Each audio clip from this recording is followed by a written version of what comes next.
할렐루야. 우리나라를 두고 자랑한다면 반만년의 역사와 함께 단일 민족이라는 것을 자랑합니다. 반만년의 역사는 계속되고 있습니다마는 단일 민족이라는 이 민족성이 이제는 조금씩 허물어지고 있는 것이 현실입니다. 이제는 다민족 국가로 나아가고 있습니다. 우리나라에 외국인들이 이렇게 많이 들어와 살 줄은 생각지도 못했던 일이잖아요. 여러분들은 우리나라에 들어와 있는 외국인들이 얼마나 될까 혹시 통계 자료를 보신 적이 있는지 모르겠습니다만 얼마쯤 될 것 같아요? 잘 모르시죠? 저도 깜짝 놀랐습니다. 지난 2023년 지난해 11월 1일 기준으로 조사를 해서 11월 8일 날 공식적으로 발표한 자료가 있습니다. 우리나라에서 현재 통계상에 잡히는 외국인들이 225만 8천 명입니다. 대구 인구가 237만입니다. 대구 인구의 12만 명이 적은 258만 명이 외국인입니다.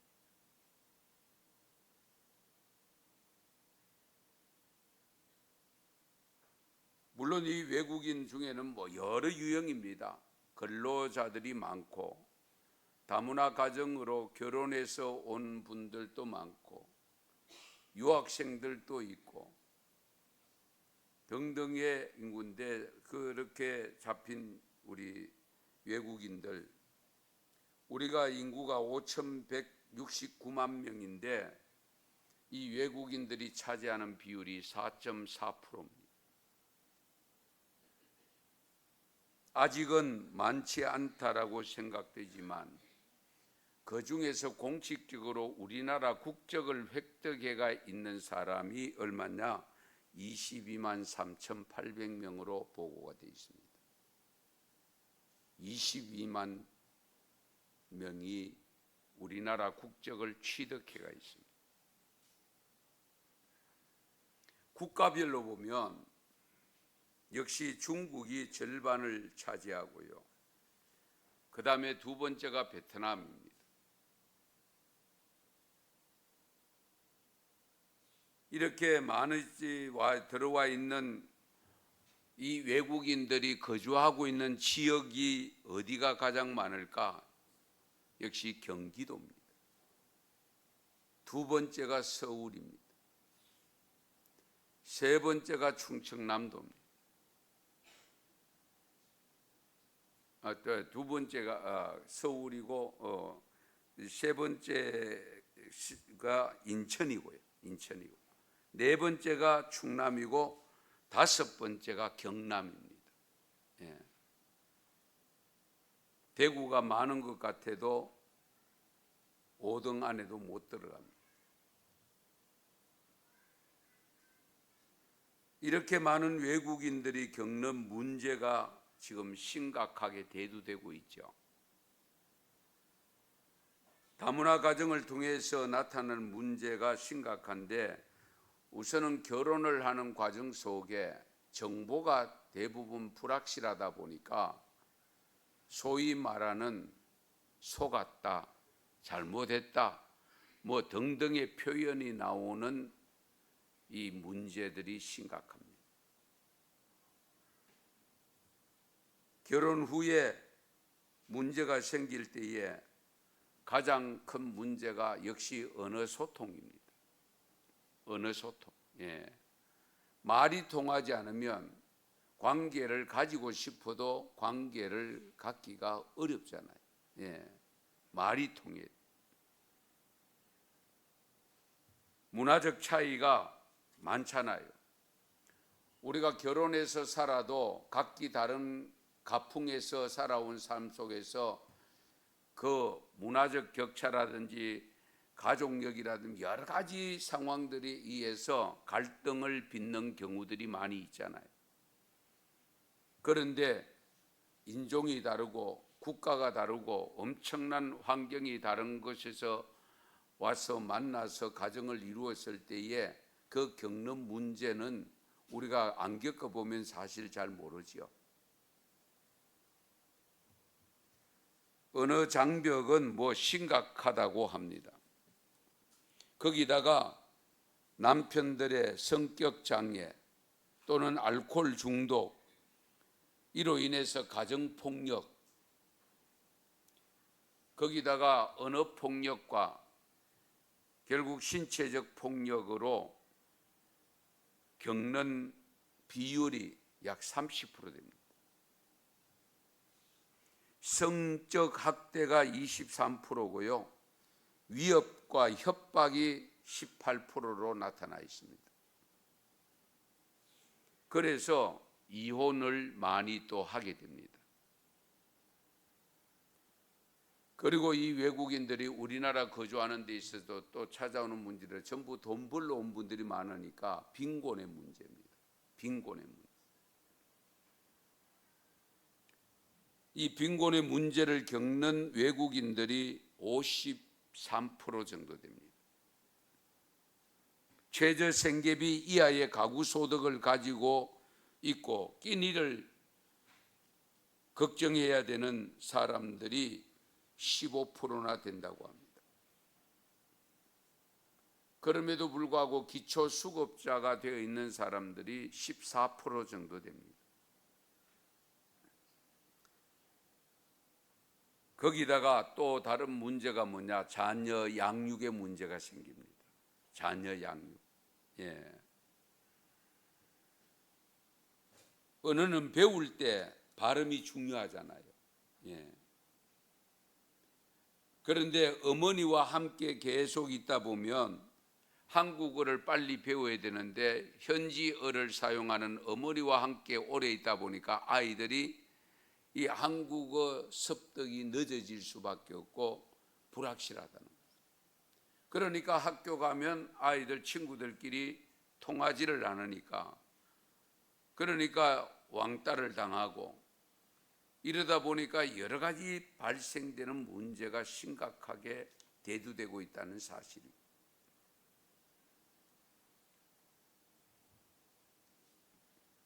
그러면 어떻게 이 어렵게 살아가는 외국인들, 문제가 되는 외국인들에 대해서 우리가 어떻게 대해야 될 것인가? 하나님은 우리에게 어떻게 하라고 말씀하고 계시는가? 우리가 살고 있는 시대를 흔히들 열린 세상이라고 표현합니다. 닫힌 세상이 아니고 열린 세상. 사실 세계 곳곳에 시시각각으로 일어난 뉴스가 방송을 통해서 들어오는데 보면 정말 시대가 우리가 상상을 초월하고 있다는 것을 역력히 느끼는, 지금은 우리나라 구석에 일어난 소식보다도 해외에 멀리 도저히 우리가 생각할 수 없는 곳에서 일어나는 사건들이 뉴스를 통해서 들려오잖아요.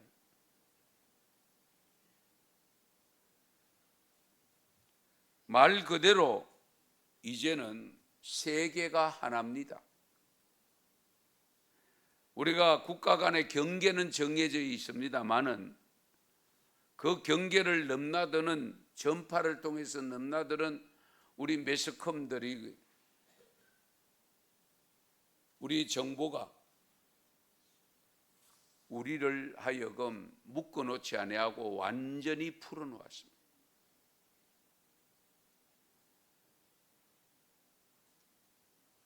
그러다 보니까 우리나라 사람들이 해외에 나가 있는 사람들이 얼마나 되는지 아세요?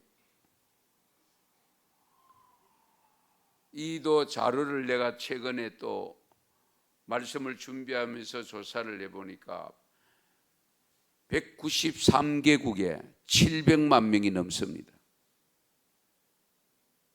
이해가 되십니까?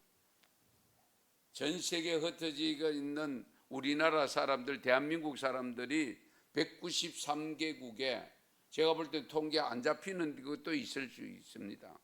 그런데 700만 명이 넘습니다.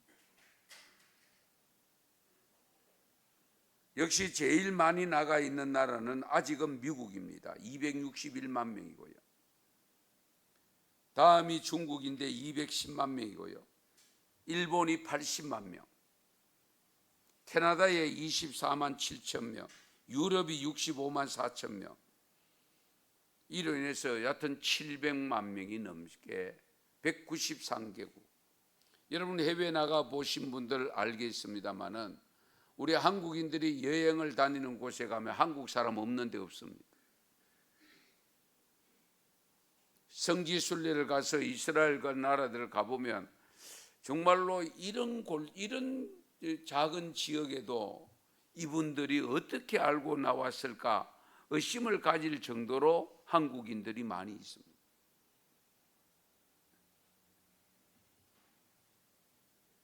그런데 우리가 우리나라에 들어와 있는 외국인들에 대해서 적대시하거나 못 본 척하거나 멸시하거나 그러면 안 되겠죠. 왜? 심은 대로 거두기 때문에. 잘 대해야 됩니다. 하나님은 이런 외국 백성들을 위해서 우리로 하여금 이방의 빛으로 삼아서 하나님의 구원을 베풀어서 땅끝까지 선교하게 하고 계십니다.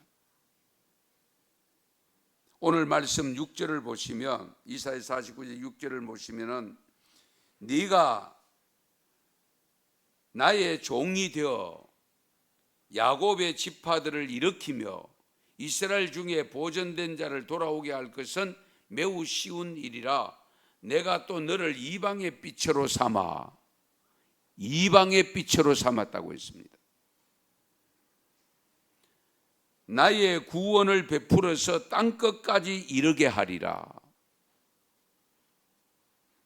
이방의 빛으로 삼아서 땅끝까지 구원을 베푸신다. 이것이 하나님의 뜻입니다. 지금 이사야 40장 이후로 전부 메시아에 대한 예언이거든요. 네가 나의 종이 되어, 이 종은 그리스도를 예표하는 종입니다. 네가 나의 종이 되어 야곱의 지파를 일으키는 것, 이스라엘 중에 보존된 자를 돌아오게 하는 것은 매우 가벼운 일이라고 표현을 하면서 이 말씀은 선민이라고 고집하는 이스라엘 백성들만 구원하는 것은 가벼운 일이다. 이스라엘 백성들만 구원시키는 건 가벼운 일이다. 그러면 어떻게 해야 되느냐? 그 6절 하반절에 나오는 내가 또 너를 이방의 빛으로 삼아, 이방의 빛으로 삼아 나의 구원을 베풀어서 땅끝까지 이르게 하리라. 땅끝까지 이르게 하리라. 너를 이방의 빛으로 삼는다. 그 너 속에는 바로 오늘 우리들이 포함됩니다. 우리들을 불러 세우시고 이방의 빛으로 삼으셨다. 그래서 구원받은 사람들끼리만 모이는 것을 하나님 원하지 않습니다. 항상 우리를 파송해서 하나님을 모르는 백성들에게 그들을 이방으로 생각하잖아요. 그렇잖아요. 이스라엘 백성들이 자기 유대인 외에는 전부 이방인들이잖아요. 그래서 사마리아 사람들 그들도 보이도 안 했잖아요. 그런데 너희들을, 심지어 하나님께서 이스라엘 백성들을 바벨론 포로 70년 동안 생활하면서 거기에서 결혼도 하고 가정도 이루고 거기에 살다가 그 나라의 복음을 전하고 그 나라의 하나님을 전하게 만든. 어쨌든 우리 하나님께서는 다양한 방법을 통해서 우리만 구원받는 것이 아니고 다양한 많은 이방인들에게 복음을 전하기를 원하신다. 이 점을 항상 염두에 두셔야 돼요. 그래서 우리 예수 믿는 사람끼리 만나면 대화가 통하고 좋죠. 그러나 예수 안 믿는 사람, 이방 사람을 만나야 되잖아요. 그 이방 사람들을 만나서 우리 하나님은 그들에게 복음이 전달되기를 원하고 계신다는 것. 이 사실을 믿으시기 바랍니다. 이 사실을 강조하고 있습니다. 오늘 본문 말씀에서. 이런 하나님의 원대한 계획을 위해서 우리 하나님이 세계 복음화를 위해서 어떤 방법을 사용하셨느냐? 역사적으로 살펴보면요, 자기 민족만 고집하던 이스라엘 백성들에게 어쨌든 70년 바빌론 포로 생활을 하시면서 그 과정을 거치면서 그곳에서 장가가고 시집가고 아이도 낳고 살라고 일러줬습니다. 곧 나온다, 곧 나온다. 거짓 선지자들이 곧 해방된다. 그거 믿지 마라. 너희들은 반드시 70년 차에 나온다. 그러므로 너희들이 그곳에 가서 그들이 잘 되도록 기도하라고 했잖아요. 왜? 그들이 잘 돼야 얻어먹는 주제에 잘 얻어먹을 거잖아요. 예. 왜 그렇게 하셨느냐? 너희들을 이방의 빛으로 삼으시기 때문이다. 예. 이런 하나님의 원대한 계획을 우리가 잘 몰라요. 우리의 생각은 너무 옹졸해요. 예. 이스라엘이 북쪽에 가서 지중해 해변가에 가면은 이스라엘 나라의 북쪽에 욥바라는 항구 도시가 있습니다. 욥바. 이 도시는 여러분 잘 아시는 대로 세계 선교의 전초 기지가 된 도시입니다. 항구입니다. 그렇게 된 데에는 이 도시가 성서에 나오는 두 인물과 관련되죠. 욥바 하면 누구 생각나죠? 요나. 예.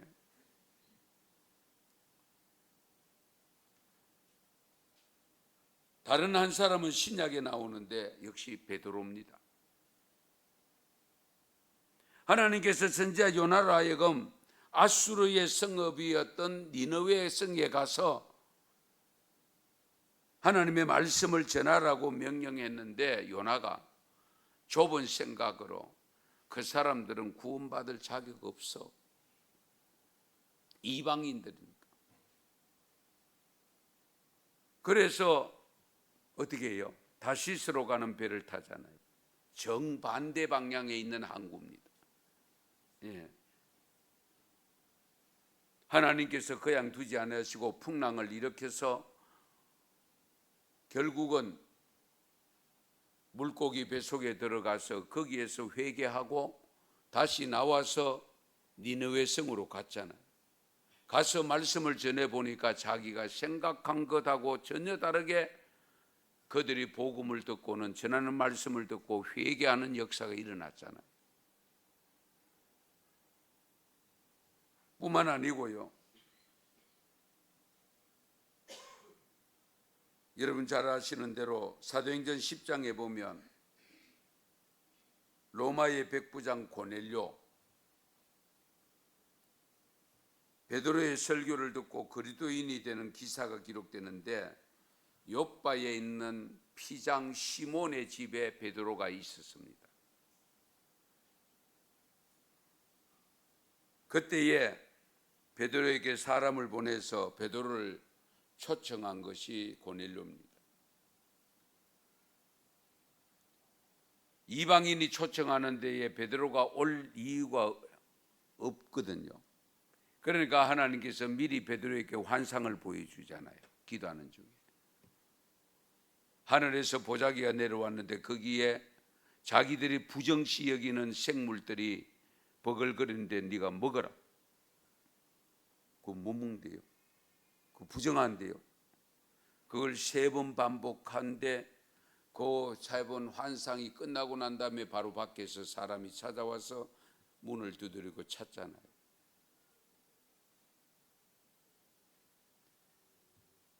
그래서 베드로가 고넬료가 보낸 사람의 말을 듣고 환상과 연결을 시키면서 내가 부정시하고 하는 그 사람들이 나를 찾아왔는 걸 보니까 하나님께서 그 보자기에 3번 보여주면서 부정하다고 안 먹었던 걸 내가 거룩하게 했는데 네가 부정하게 하느냐고, 부정하다고 생각하느냐고 하는 말씀이 생각나서 가잖아요. 가니까 어떻게 됩니까? 집에 식구들을 다 불러놓고 있었고 거기 가서 말씀을 전할 때에 성령이 임재하고 그 은혜 받는 모습을 보고 세례까지 베풀잖아요.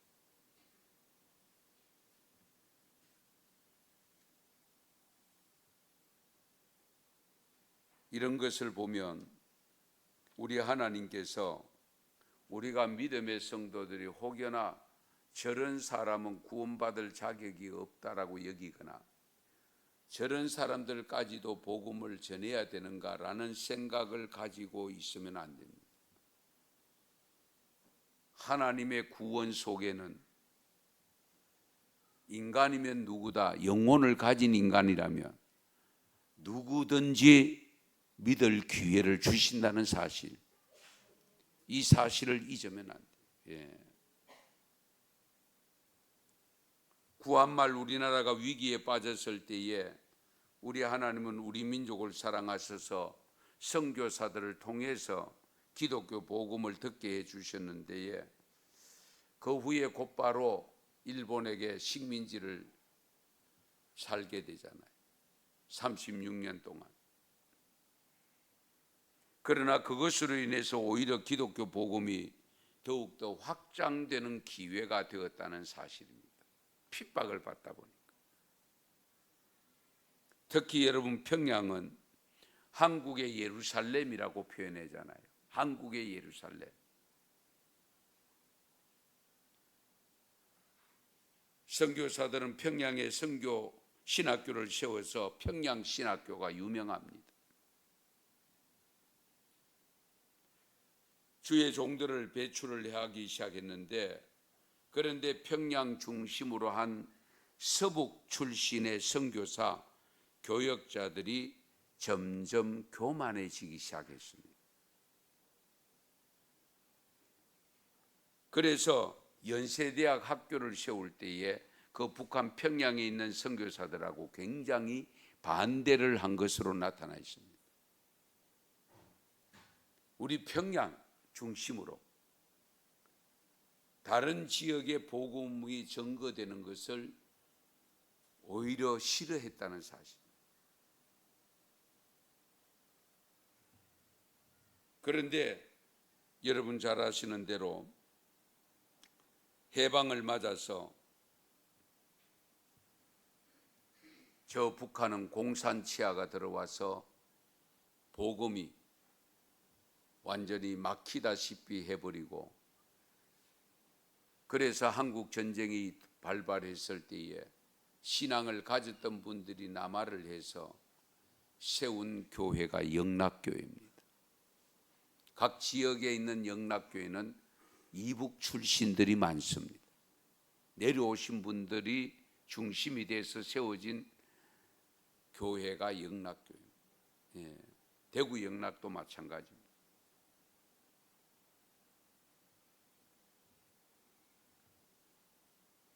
여러분 한번 생각해 보십시다.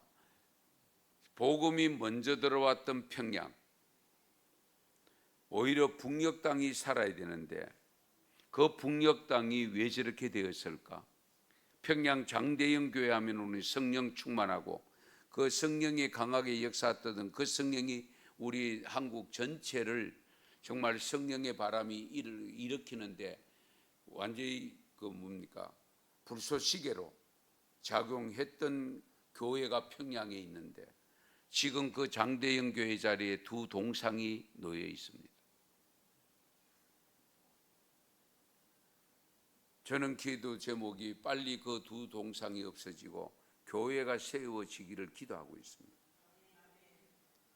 왜 그런 현상이 그러면 한국 전쟁이 되고 공산 치하가 그 속에 들어와서 그렇게 되었는가 했을 때에 평양이 선교사님들과 목회자들이 시험 받았을 때에 옹졸했다는 겁니다. 거기가 거룩한 도시가 되어지고 다른 지역이 확산되는 것을 오히려 좋아하지 않았다는 사실. 이런 것을 보면 우리가 삼가 조심해야 될 부분이 우리끼리 아닙니다. 우리는 항상 신앙을 갖는 순간에 내가 구원을 받은 자로서 살아가면서 예수 안 믿는 분들이 많은 곳에 보냄을 받는 것을 기뻐하고 그곳에 가서 복음을 전해야 됩니다. 이방인의 빛이 된다. 이방인의 빛이. 예. 이방의 빛이 되어 복음이 이방인들에게 전거되어야 됩니다.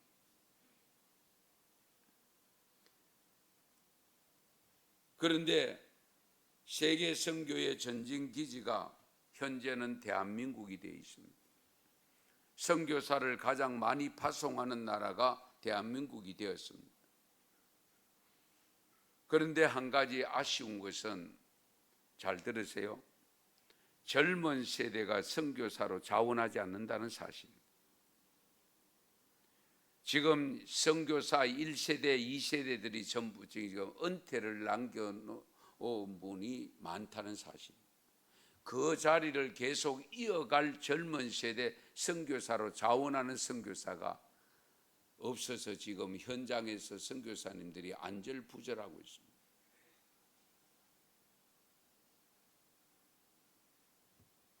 우리나라에 들어와 계시는 225만 명이나 되는 이 이방인들에게 우리 한국 교회가 이방인의 빛이 되어져서 그리스도의 복음의 빛을 전해야 되지 않겠습니까?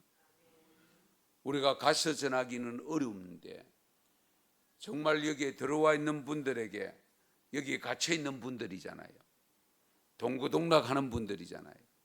그분들에게 복음을 전하기가 훨씬 더 쉽지 않겠어요? 그 복음을 전해받아서 본인들도 구원받고 본인들이 우리나라를 떠나서 자국에 갔을 때에 역으로 선교사 역할을 하게 됩니다. 추석 명절이 다가옵니다마는 대구에서 보면 외국인 근로자들을 대상으로 목회하는 분들 중에 아마 여기 많은 분들이 기억하고 있는 분이 있죠.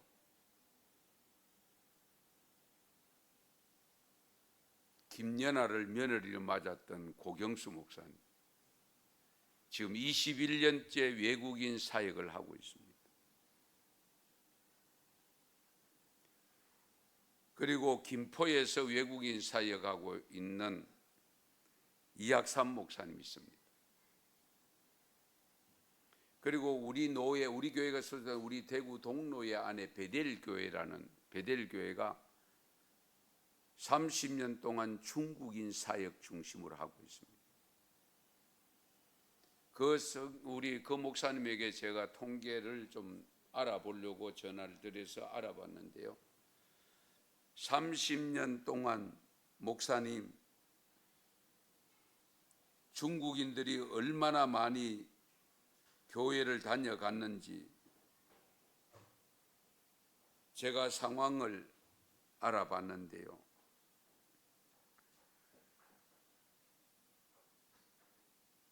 이 중국인들이 그 베델교회를 거쳐서 갖는 분들이 1,300여 명 된다고 합니다. 1,300여 명. 그 중에서 코로나 이전에는 12명이 자국에 가서 선교사 역할을 합니다.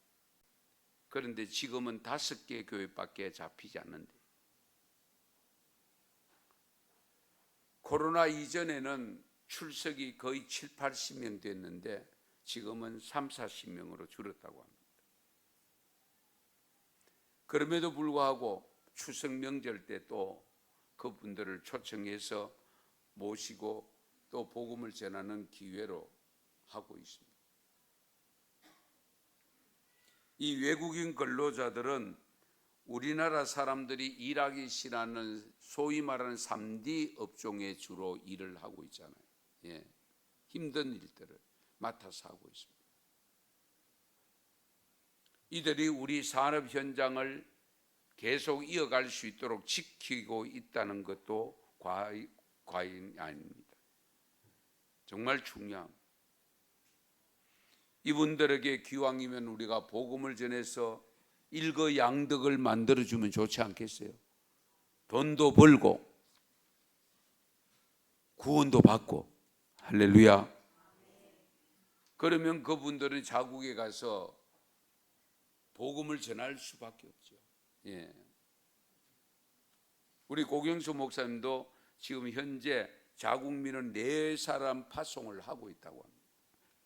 여기서 신앙훈련을 받아서 본국에 가서 자기들이 선교사 역할을 합니다. 예.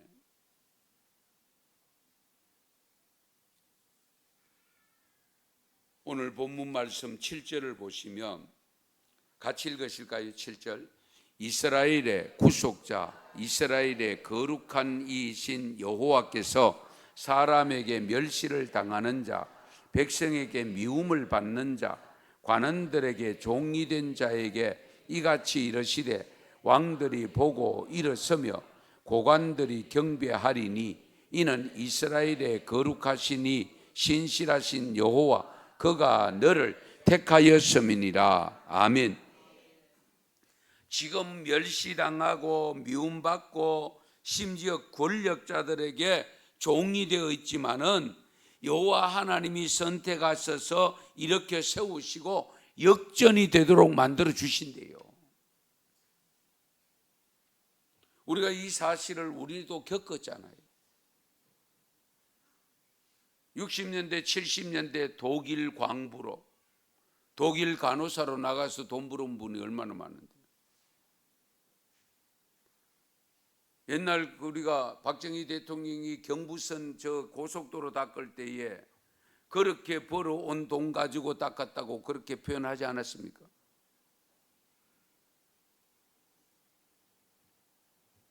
우리도 그 당시에는 독일 같은 데 가면 이방인 취급을 받을 수밖에 없었어요. 그러나 복음을 받아들이고 난 다음에 복음을 통해서 정말 이제는 우리가 역으로 이방인들의 빛이 되어져서 복음을 전하는 민족으로 하나님이 서고 계심을 믿으시기 바랍니다. 이 엄청난 사람. 그래서 우리는 빚 갚는 마음으로 복음을 전해야 돼요. 예. 외국인들에게. 우리 하나님은 어떤 하나님이냐? 오늘 마지막 13절 구약의 말씀 13절 말씀에 보면 하늘이여 노래하라, 땅이여 기뻐하라, 산들이여 즐거이 노래하라.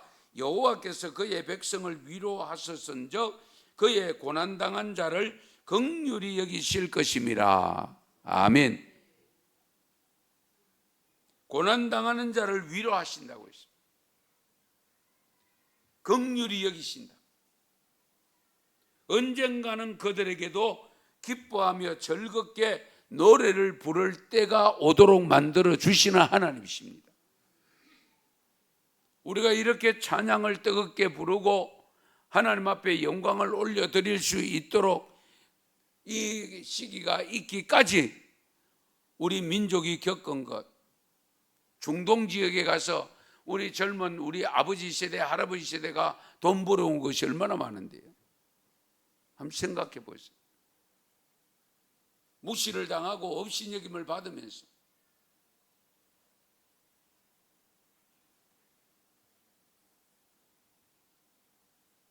오늘날 우리 국민 가운데 훌륭한 분들이 많이 있습니다마는 그 옛날을 생각하면 한국의 존재라는 것은 알려지지도 않고 어디에 있는지도 모릅니다. 그러나 지금은 열린 세상이 되어져서 정말 세계 어느 곳에 어떤 나라가 있는지를 다 알고 있습니다. 100년 전만 하더라도 우리나라가 어디에서 있는지 몰랐어요. 예. 그러던 대한민국에 복음의 빛이 들어와서 우리를 이만큼 앞서게 만들어 놓으신 이유가 뭘까요? 바로 이방인들에게 빛으로 살도록 하기 위해서. 이방인들에게 빛으로 살기. 갇힌 자를 놓아주고 힘든 자를 도와주고 노래가 없는 자들에게 노래를 부를 수 있도록 만들어 주시는 하나님의 뜻이 담겨 있음을 믿으시기 바랍니다. 그래서 우리는 내가 구원받은 것으로만 만족하면 안 돼요. 나를 통해서 나 같은 사람이 구원받았는데 나를 통해서 또 나 같은 사람이 구원받도록 해야 된다는 이 사명감을 가지고 사셔야 돼요. 이사야 56장 4절에서 7절에 이런 말씀이 좀 긴 말씀인데 같이 한번 읽겠습니다. 여호와께서 이와 같이 말씀하시기를 나의 안식일을 지키며 내가 기뻐하는 일을 선택하며 나의 언약을 굳게 잡는 고자들에게는 내가 내 집에서 내 성 안에서 아들이나 딸보다 나은 기념물과 이름을 그들에게 주며 영원한 이름을 주어 끊어지지 아니하게 할 것이며 또 여호와와 연합하여 그를 섬기며 여호와의 이름을 사랑하며 그의 종이 되며 안식일을 지켜 더럽히지 아니하며 나의 언약을 굳게 지키는 이방인마다 내가 곧 그들을 나의 성산으로 인도하여 기도하는 내 집에서 그들을 기쁘게 할 것이며 그들의 번제와 희생을 나의 제단에서 기꺼이 받게 되리니 이는 내 집은 만민이 기도하는 집이라 일컬음이 될 것임이라. 아멘. 우리 하나님이 이방인들에게 복음을 전해서 이방인들이 안식일을 지키고 하나님의 언약을 굳게 잡고 있는 사람들에게는 복을 주시는데 내 성 안에서 아들이나 딸보다 나은 기념물과 이름을 그들에게 주며 영원한 이름을 주어 끊어지지 아니하게 될 것이며. 할렐루야. 이 엄청난 복 아닙니까? 그리고 이방인마다 나의 언약을 굳게 지키는 이방인마다 내가 곧 그들의 나의 산성으로 인도하여 기도하는 내 집에서 그들을 기쁘게 할 것이며 번제와 희생을 나의 제단에서 기꺼이 받게 되리니 내 집은 만민이 기도하는 집이다. 그래서 하나님을 지칭할 때에요, 내 하나님만으로 고집하면 안 돼요. 물론 나의 하나님이죠. 우리의 하나님입니다. 그러나 그 우리 속에는 아직도 예수를 받지 못한 사람들, 하나님을 믿지 않는 사람들이 언제든지 들어올 수 있는 기회가 주어져야 된다는 사실입니다. 예. 하나님이 그들이 우리와 똑같이 주일을 성수하고 여호와 하나님 말씀대로 살면 하나님의 성산에 불러 모은다고 했어요. 예. 그 기도하는 집에서 완전히 떠받들음을 당하는 그런 복을 누리게 된다고 했습니다. 그래서 출애굽기 22장 21절에 보면 너는 이방 나그네를 압제하지 말며 그들을 학대하지 말라. 너희도 애굽 땅에서 나그네였음이라. 신명기 10장 19절에도 너희는 나그네를 사랑하라. 전에 너희도 애굽 땅에서 나그네 되었음이니라. 이 말은 우리말로 하는 표현이죠. 올챙이 시절 기억해라. 그렇잖아요. 올챙이 시절 기억해라. 그 말씀이잖아요.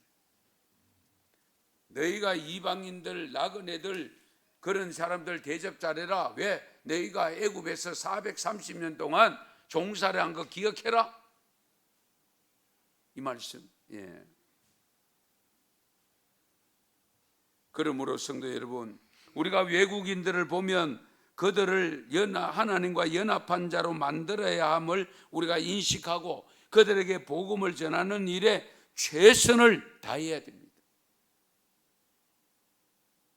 우리 언성교회도 이런 일에 앞장설 수 있기를 바랍니다. 그러면서 우리가 반드시 기억해야 될 말씀이 오늘 베드로전서 2장 12절 말씀입니다. 같이 읽겠습니다. 너희가 이방인 중에서 행실을 선하게 가져 너희를 악행한다고 비방하는 자들로 하여금 너희 선한 일을 보고 오시는 날에 여호와 하나님께 영광을 돌리게 하려 함이라. 아멘. 이방인 중에서 행실을 선하게 가져라. 외국인들에게 우리의 행실을 선하게 가져라. 무시하지 말고 업신여기지 말고 같은 인격으로 저들도 구원받을 존재로 나와 동일하게 생각해라. 그러면 우리 하나님께서 그들이 우리의 선한 일을 보고도 따라올 것이지만은 하나님께 영광을 돌리게 된다. 하나님께 영광. 우리가 하나님께 영광 돌리는 것이 최종 목표잖아요. 그래서 예수님이 우리에게 간곡한 부탁의 말씀을 한 것이 누가복음 6장 35절에서 36절입니다. 같이 읽습니다. 오직 너희는 원수를 사랑하고 선대하며 아무것도 바라지 말고 구워주라. 그리하면 너희 상이 클 것이요 또 지극히 높으신 이의 아들이 되리니 그는 은혜를 모르는 자와 악한 자에게도 인자하시니라. 너희 아버지의 자비로우신 같이 너희도 자비로운 자가 되라. 아멘.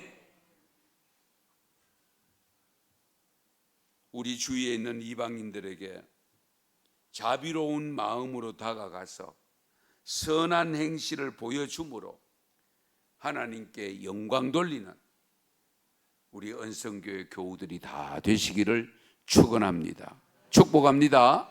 기도드리겠습니다. 하나님 아버지 감사합니다. 참으로